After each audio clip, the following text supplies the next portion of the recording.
चलें जी, नेक्स्ट हम बात कर लेते हैं वैक्यूल्स के बारे में। बहुत ही छोटा सा कॉन्सेप्ट है लेकिन बहुत इंपॉर्टेंट कॉन्सेप्ट है, ठीक है।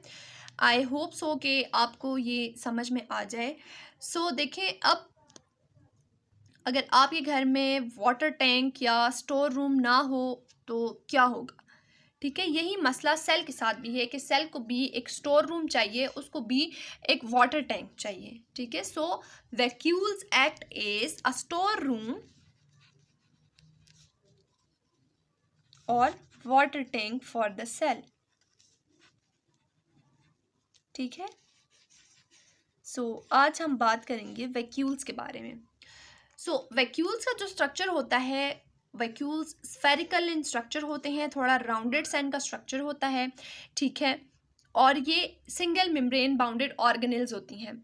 इनको सिंगल मेम्ब्रेन ने बाउंड किया होता है जिसको हम टोनोप्लास्ट कहते हैं, ठीक है। और टोनोप्लास्ट जो है वो सिलेक्टिवली परमिएबल मेम्ब्रेन होती है, ठीक है। अब जो वाटर, न्यूट्रिएंट्स और जो वेस्ट होता है, अब जितना भी वाटर, न्यूट्रिएंट्स और वेस्ट होंगे सेल के अंदर, वो कहाँ पर स्टोर होंगे?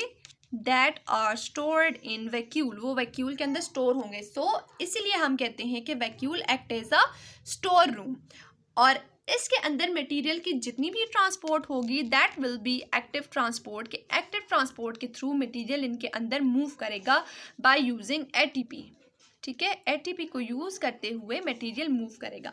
अब अगर हम एनिमल सेल्स की बात करें तो एनिमल सेल्स के अंदर वैक्यूल जो हैं वो डिफरेंट वैक्यूल्स प्रेजेंट होते हैं और they are small in size. लेकिन अगर हम प्लांट सेल की बात करें तो प्लांट सेल के अंदर एक ही बड़ा वैक्यूल प्रेजेंट होता है, ठीक है। और वो इतना बड़ा होता है कि उसने न्यूक्लियस को भी एक साइड पे पुश किया होता है, और वो सेल का तकरीबन 90% जो स्पेस है उसको ऑक्यूपाई करता है। लेकिन प्लांट सेल के अंदर वैक्यूल के बड़े होने का मतलब ये हरगिज़ नहीं है कि वो सेल की तमाम एक्टिविटीज़ को कंट्रोल करेगा, नो। जो उसका मेन फंक्शन है दैट इज़ कि वो स्टोरेज में हेल्प आउट करेगा, लेकिन कंट्रोल किसका रहेगा? कंट्रोल हमेशा न्यूक्लियस का ही रहेगा। वैक्यूल के बड़ा होने का भी कोई फ़ायदा नहीं है, ठीक है। नेक्स्ट हम बात कर लेते हैं टाइप्स के बारे में। वैक्यूल्स की जो टाइप्स हैं उनको हम डिस्कस कर लेते हैं कि क्या क्या टाइप्स हैं।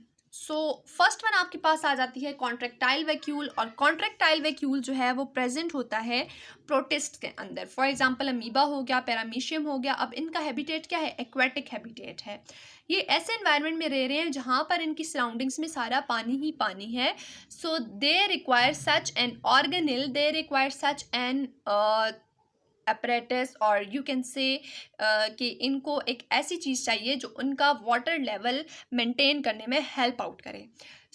कॉन्ट्रैक्टाइल वैक्यूल जो है वो अमीबा एंड पैरामीशियम में ऑस्मो रेगुलेशन का फंक्शन परफॉर्म करता है एंड उनके वाटर लेवल को मेंटेन करता है, ठीक है।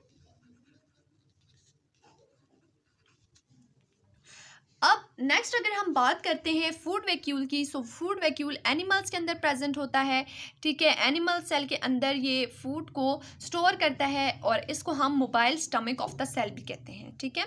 नेक्स्ट अगर हम बात करते हैं गैस वैक्यूल की, गैस वैक्यूल प्रेजेंट होता है बैक्टीरिया में, आर्कीबैक्टीरिया में, साइनोबैक्टीरिया में, इन ब्लू ग्रीन एल्गी के अंदर, ठीक है। अब sulphur bacteria, purple sulphur bacteria, ठीक है, उसके अंदर भी प्रेजेंट होता है। इसका काम क्या होता है कि एक तो ये उनको सर्वाइवल में हेल्प आउट करता है, दूसरा ये उनकी बायोंसी को मेंटेन करने में हेल्प आउट करता है, ठीक है। इसको सीडो वैक्यूल्स भी कहा जाता है, और सीडो वैक्यूल्स किस बेस पे कहा जाता है कि ये नॉन मेम्ब्रेनस स्ट्रक्चर्स होते हैं और प्रोटीन बाउंडेड होते हैं। अब अगर हम बात करें फंक्शंस के बारे में कि क्या क्या फंक्शन है वैक्यूल का, फर्स्ट वन वही आ गया कि स्टोरेज में हेल्प आउट करता है, ठीक है। स्टोरेज में किस तरह से हेल्प आउट करता है? फूड को स्टोर करता है, वाटर को स्टोर करता है, कुछ जो हैं वो आपके पास वेस्ट स्टोरेज में भी हेल्प आउट करते हैं। देन उसके बाद जो है वो टर्गर प्रेशर को मेंटेन करने में हेल्प आउट करता है, और टर्गर प्रेशर यहाँ पे किस में होगा? प्लांट्स के अंदर, ठीक है, प्लांट सेल में। और इसके अलावा वाटर डिस्पोजल में भी हेल्प आउट करता है। This was all about vacuoles. छोटा सा कॉन्सेप्ट था लेकिन दिस वॉज ऑल्सो इम्पॉर्टेंट। इसकी जो टाइप्स हैं ना, इनमें से MCQs हमेशा आते हैं, ठीक है। इस चीज़ को आप अपने माइंड में रखिएगा।